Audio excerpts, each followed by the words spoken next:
Zones on this Wednesday. Yes, we have made it to Hump Day. Charlie Cole with you from the square in downtown Waynesboro, and of course, we're going to have the EMS help us out this morning as they come around the square.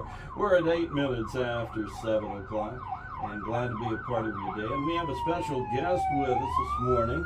As soon as the guys make the corner, we'll start that. All right, there they go. Okay. And with us this morning, Jason Rhodes. And Jason, tell us a little bit about yourself, man. Good morning, Charlie. I appreciate you having me on this morning. My name is Jason Rhodes. I am the CEO and director of Renovet nonprofit, performing renovations, repairs, retrofits, and remodels for disabled veterans out of Wilmington, North Carolina.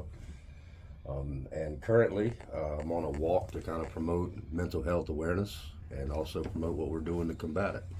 And where did you start? So I started right outside of Fayetteville in Sanford, North Carolina. Approximately 650 miles in now, and I'm on my way to Austin, Texas. There we go. Well, anytime you say Fayetteville, you got to understand it forever and ever. I don't care what name they put there. It's always Fort Bragg. Fayette-Nam's what we call it. Yeah, that too.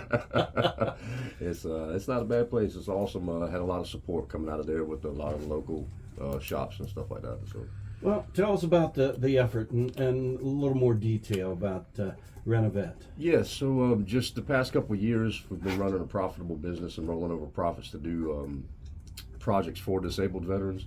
And just in doing so over the past couple of years, we've just kind of learned how mental health and physical health go hand in hand. You know, people can't get up, get out of their house. People can't cook their own food, use their own restrooms, things like that. It kind of plays on the mind a little bit. And so we kind of come in and give a little bit of help with what we know we can do, and that's renovations and repairs. And so that's pretty much what we've been doing for the past couple of years. And then this year we went to a 501c3 nonprofit. So, and the reason we did that is because I'd like to dedicate more time to that effort. Okay, now you've got a GoFundMe account Yes, out sir. there. Talk about that so folks know if they want to contribute, how they can get funds to you on that GoFundMe. Yes, sir. So we have a website, renovet.org. That's renovet.org. And at the top left-hand corner is a drop-down tab that you can pull down, and I have a GoFundMe and a Cash App. And if you go straight to GoFundMe, it should be Walkn to Austin, which is WALKN apostrophe 2 TO Austin AUSTIN. All right. Now, how'd you come up with the idea to make the walk? I mean, well, I didn't come up with it. I don't want to take credit for coming up with it. I believe that we're used as we're needed. I woke up Christmas Eve morning about 4 o'clock, and the word walk was just said loud and clear to me. And at the time, I didn't understand it. But over the next couple of weeks, I started to brainstorm a little bit. A lot of ideas started coming to me.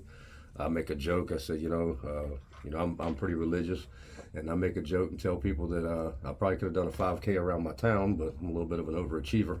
So there you are, on your way to Austin. On my way to Austin. So that's not a bad town to go to either. No, that's what I hear. And there was some personal goals in that for me. Some people that I would like to meet in Texas, and I know that Texas, as well as Tennessee, Arkansas, Louisiana, the states that I'm be walking through, are pretty patriotic. They back, the military, law enforcement, first responders pretty heavily through those states. Not that other states don't, but it's kind of a path. So, and that was kind of the goal as we grow. We would love to establish a facility in each state that I'm walking through, and so that we can get active and veteran status members of the communities of military, law enforcement, and first responders to be able to come in, and we can teach trades to in the buildings, and would also help us establish these places to operate out of, to perform renovations and repairs across those 5 states.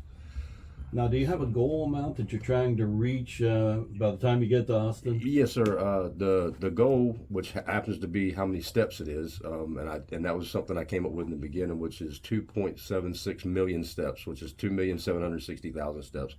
And it just so worked out that I started doing numbers and saying, I could build a facility every year, and then operate all 5 facilities moving forward for that goal every year.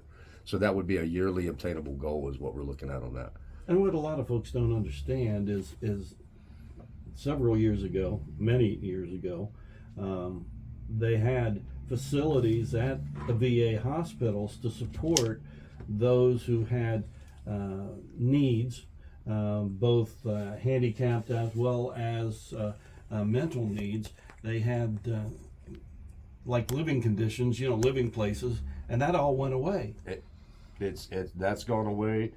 And I don't want to say that the support has gone away from the VA, but there's a huge lag in time. A lot of guys that I've come in and done projects for have let me know that they're 9 or 18 or 24-month wait to get a handicap ramp, and that's where I told myself, I said, well, I've got the money, I can go in and put a ramp in 3 days. Yeah. And they're able to come in and out of their home, or I can do a bathroom remodel in a week. I said, there's no reason to be waiting 18 to 24 months, and I understand, there's a huge flux right now, and it has been for the past couple of years with the VA. And so it's just something we thought we could come in and try to help time restraints, and because 2 years of sitting in your own home, not being able to get out and do things, easily, so to say.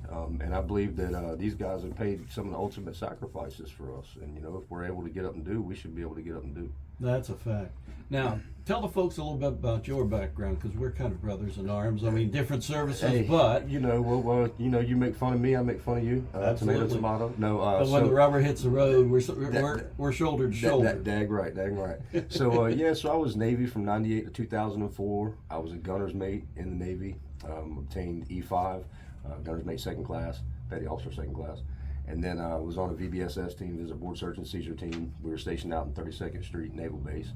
And pretty much when we were underway, and doing our thing, supporting the fleet. And when we were stateside, if we had to take do workups or any type of maintenance on our ship, had to take it out of port, we would go out and we would perform VBSS operations, which was pretty much, we'd take a coastie captain and fly a Coast Guard flag and have jurisdiction in international waters, and we would go and seize boats that were suspected of trafficking drugs up and down the coast. There we go. Well, it's a pleasure. It's an honor to have you here. Glad you're in town. Glad you picked Waynesboro to walk through. I'm telling you. I didn't pick none of this. I'm just doing what the good Lord's telling me to do. You have a guided map already. Yes, sir. Absolutely. 100%. All right. Well, GoFundMe account one more time. Let the folks know. GoFundMe, if you go to the website, renovet.org, renovet.org. Top left-hand corner is a drop-down menu. If you go straight to GoFundMe, it's Walkn to Austin, WALKIN. No, WALKN apostrophe TOAUSTIN. Walkn to Austin. All right. So, Jason, thanks for joining us, Thank buddy. you so much, Charlie. I appreciate your time.